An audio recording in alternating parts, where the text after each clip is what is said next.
Charlie's Angels is directed by Elizabeth Banks and is a reboot of the Charlie's Angels franchise from the early 2000s, which is a film version of the TV show from the 70s. Three extraordinary women who go on missions and fight crime for a mysterious man called Charlie. I know they're not really good or anything, but I really like the first two Charlie's Angels films. They were over the top, campy, fun, and I've never seen the original TV show. I thought the trailers for this film were pretty dull, so I didn't have a lot of expectations going in. Right from the opening scene, things didn't bode well. Kristen Stewart's having a flirty conversation with a sexist guy who's trying to tell her why women shouldn't do traditionally male jobs, while she explains back to him and straight down the lens of the camera to the audience that women can do anything, because Banks seems to be going for subtlety in the message she's trying to put out there with this movie.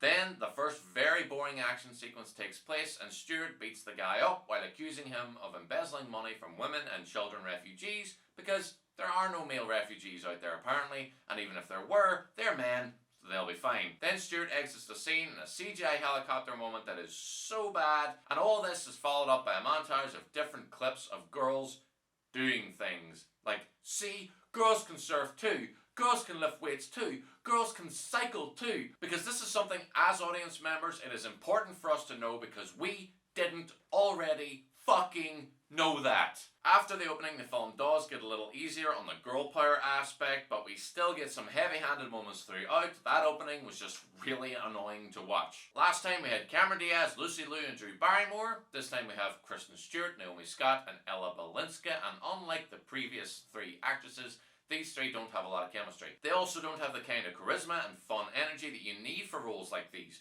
Kristen Stewart is a good actress, but she is not funny. I could easily see her winning an Oscar sometime in the near future, but she ain't funny, so they shouldn't have tried to make her the funny one of the three. Naomi Scott plays the scientist who created the device that the villains are after, and she's the newbie character to the whole Charlie's Angels organization, and she's okay. She gets some funny bits, but her character is not really well defined. Balinska plays a former MI6 agent. A 23-year-old former MI6 agent. Yep.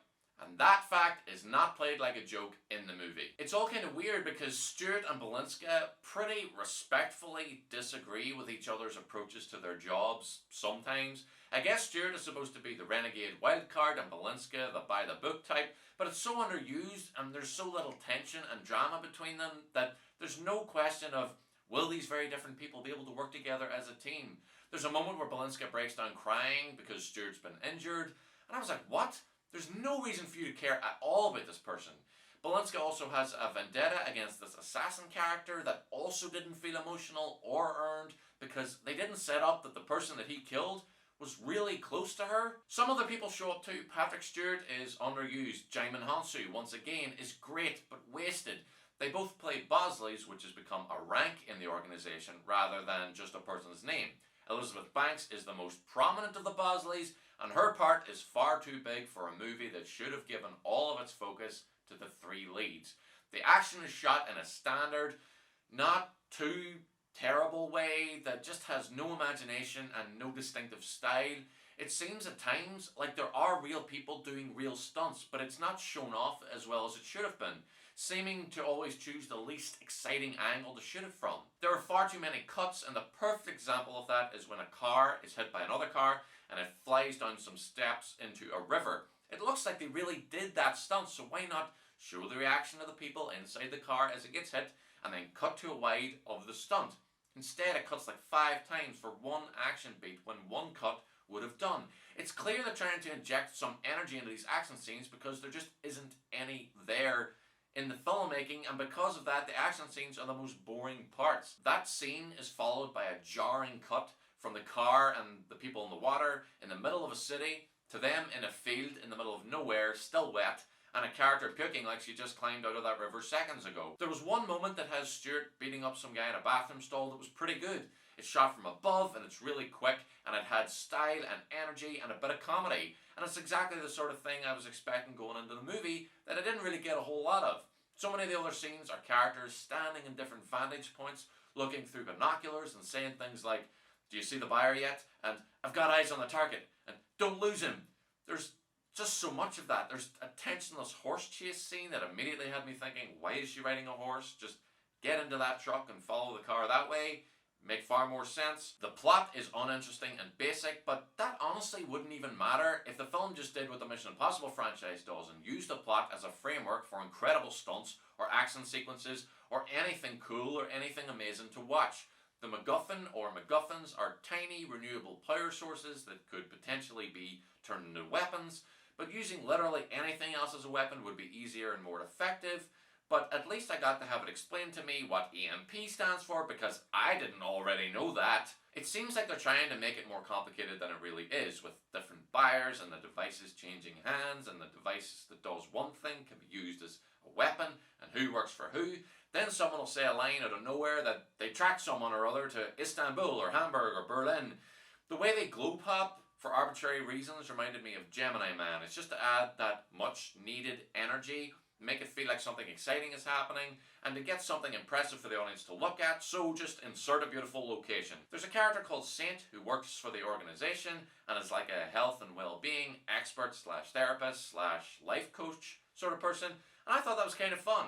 And the clips that played during the ending credits were also some fun, and not at all a snippet of the film that I just watched. The way that the Townsend Agency has changed felt a lot like the Men in Black International film. This time the organisation is bigger and global, which makes it less interesting and special when someone is recruited to join.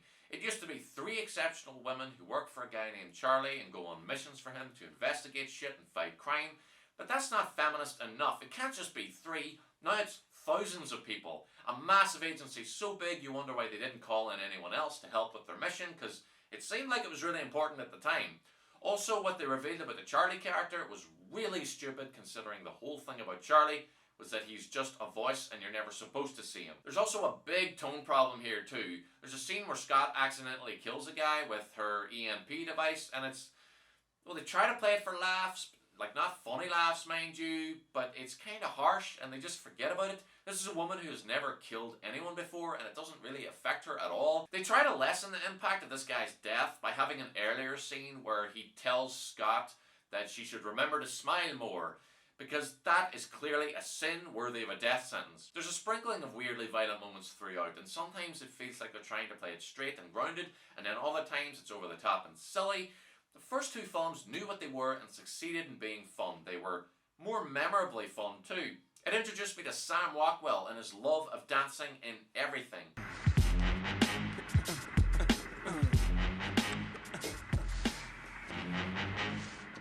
I remember the ridiculous wire foo,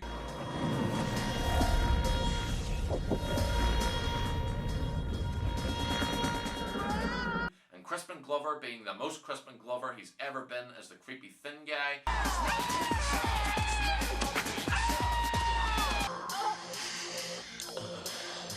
And let's not forget Justin Theroux as Max Cady in a Cape Fear remake jammed into the middle of Charlie's Angels Full Throttle.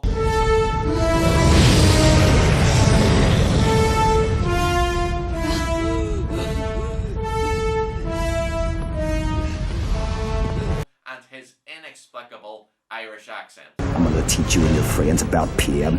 I'm gonna kill them, just so you can hear them scream. Also, the soundtracks to those movies were far better. I'm going to give Charlie's Angels a C-. I don't know if there's a big audience for Charlie's Angels movies, but even if you're a die-hard fan, I don't think you'll appreciate this. It's not a complete failure. I think it technically works as a movie, and it didn't have me rolling my eyes too much, except for that opening, like, holy god, and every scene where a guy acts like a sexist cartoon, which is kind of a lot. It's an action comedy that's light on action and on comedy, and that song, the Don't Call Me Angel song, has always sounded really stupid to me as an original song for a movie in which the characters are called angels. It's in the title. They're Charlie's Angels. You do call them angels. Why is the song called Don't Call Me Angel? Thank you very much for watching my review. Please like, subscribe, follow me on Twitter at Look to the Movies. It all helps the channel grow. Comment down below and let me know if you've seen Charlie's Angels, what you thought of it. Liked it, disliked it, agree or disagree with any of my points, or if you have any points of your own. I'll be back soon with more reviews, and I will see you then.